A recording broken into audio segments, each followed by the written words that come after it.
Hey, how's it going, everybody? Tall Tesla guy here. I wanted to, kind of jump into it. In fact, the weather is actually perfect. It's snowing again here, central Ohio, tropical winter weather that we typically see.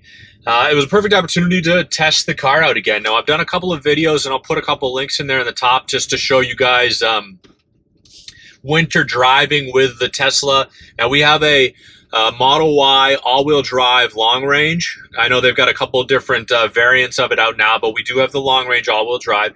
It's got a dual motor in it. We get about 326 miles of range from it, which is fantastic. But the biggest thing right now is that it's got all-wheel drive. All-wheel drive is huge, and then on top of that, it's got a central battery that's really heavy. Now, the car itself weighs about 4,600 pounds, which is heavy for the size of the vehicle. But everything is in the middle, center, bottom, right? So the entire battery casing, which is the majority of the weight of the vehicle, is right in the center on the bottom. So it has a really low center of gravity, which is fantastic for weight distribution. So driving around corners and everything like that, in the snow, in the ice, it does great. The other side of it too, with the dual motor, it has the ability to pull power away from wheels that are slipping, tires that are slipping, send the power to the wheels that are not slipping, and just kind of give you better traction all around. So that part of it is fantastic, and it actually kind of leads into my, the whole topic of this video is going to be sort of a 4,000 mile review. I wanted to, kind of take a look at everything, look back. We're right about 6 months since we first got it. Now, it's been quarantine, which makes it a little bit tougher to get the miles on the car, but at least it's given us the opportunity to see how an electric vehicle will fit into our day-to-day life.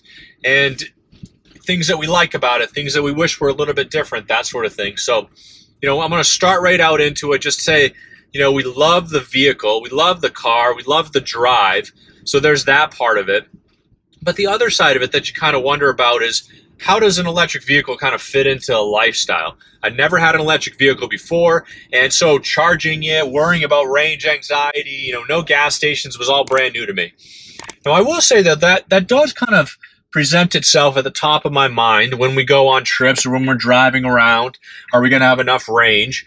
Now, I can say that 326 is more than enough for anything that we do.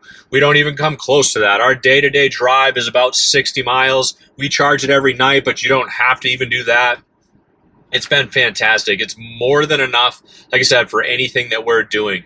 On the other side, you do kind of think about it when you go on a long road trip, just because you are going to have to stop more. Now, a supercharger stop, 10, 15 minutes, to recoup what you need to get to the next supercharger, but it's going to be more stops. Feature that we love about the vehicle is the infotainment system. It's got all this entertainment stuff, these games and movies, and you can watch Netflix and Hulu and Twitch if you wanted to. You can watch your Tall Tesla Guy videos on YouTube. So everything is already incorporated in the car, so when you are stopped, you have something that you can do while you're kind of hanging out. So that part's super nice. I love the features right there. I love the technology. And then on top of that, it's constantly evolving. They do what's called over-the-air updates. So you'll get an alert on your app on your phone that says, hey, you've got an update coming. Do you want to install it? It takes, 5-10 minutes depending on your Wi-Fi speed. And then you are updated. Sometimes it's just a bug fix, and sometimes it's actually something kind of neat. You never really know. So, that's another thing that we absolutely love about it. And that goes right into the app connectivity. So within the app, I can go and turn the car on. I can turn the cabin heater on. I can get my seat heaters on so they can be warmed up by the time I get in there. You can do stuff like that, preconditioning the car before you get in there, so you never have a cold car if you don't want to, or as long as you plan just a little bit. In addition to that, you can actually schedule departure times. We leave every day at 8 o'clock, the same time every day. So we actually have it set to schedule a departure at 8 in the morning. So every time when we get in the car, we put our baby in the car is warm and ready to go. We know that everything is perfect and up and rolling. So, the overall technology features of the car are fantastic. The drive is fantastic. The acceleration is amazing. There's just a couple of little things. Now, I've talked about it in other videos, and I'll throw a link up there about it, but you know, there were some fit and finish issues that we got with it, but overall we were pretty lucky, right? Most of our panels lined up. We didn't have any airflow issues. We didn't have any water leaking in there. And I know that's improved over time. We got ours back in September, which is part of maybe the second or third rollout of the car. Since then, they've done a complete refresh, re-update, but we weren't, you know, we were before all that. So we didn't have any of that stuff.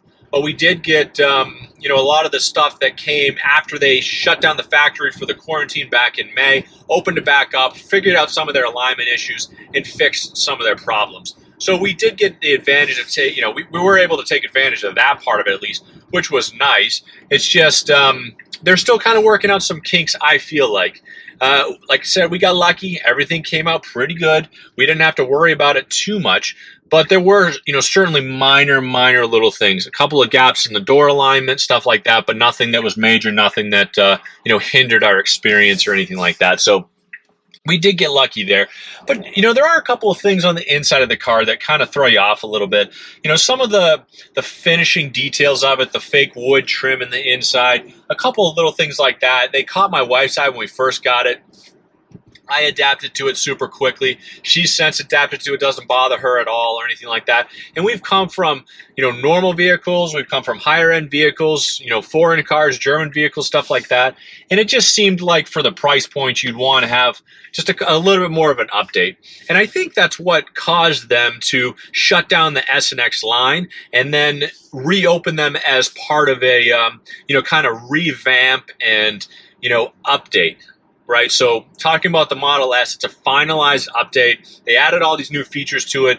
You know, everybody's excited about the yoke steering wheel, but, you know, a rear-facing monitor for the people in the back, updated seats, updated interiors, you know, everything like that that just kind of adds to the car. And it was stuff that really they should have been doing for years, right? The car's been out for, you know, going on 10 years almost, and they've never really done a major refresh on the inside. So it was a long time coming, about time sort of thing, and they finally kind of did it. So, you know, that's the sort of stuff that they trail into the Model Y, into the Model 3. They make some changes and make some updates to it, and it just adds to the excitement of the vehicle just because, you know that this refresh stuff is coming, that this these changes are going to be there. So any of the little kind of nitpicky things that I had, you know, the wood trim, stuff like that, that's stuff that they're fixing, that's stuff that they're changing, that's stuff that they're updating.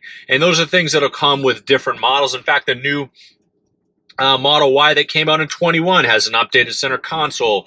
You know, it's got the matte black in there instead of the fingerprint magnet that we have.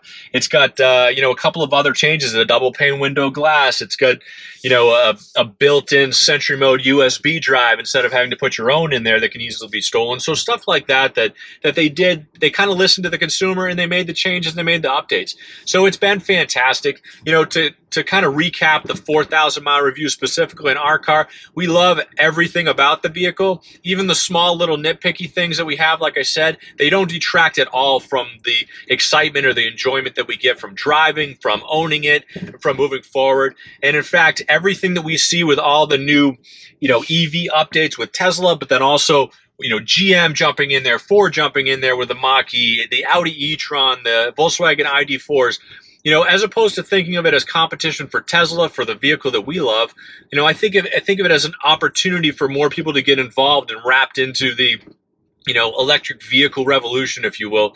You know, similarly, what's causing Tesla to launch a Model 2, you know, we're calling it the Model 2, they'll probably call it something else, but it's going to be a hatchback, you know, 5-seater car that's a small, compact, kind of Volkswagen Golf sort of size vehicle, we think. And it kind of, you know that there's a market for it, or else they wouldn't go through the effort and energy into producing it. So, you know, stuff like that just gives me hope and promise for the future of electric vehicles. I can't wait to see what Tesla does coming off of such a huge year, and, you know, even stuff that they can improve to our vehicle technological or technology-wise. So, you know, I hope you guys are having a fantastic week, a fantastic day, month so far. And, you know, in the end, I hope you're staying safe out there. If you've made it to this far in the video, hit that like button. Think about subscribing if you haven't already.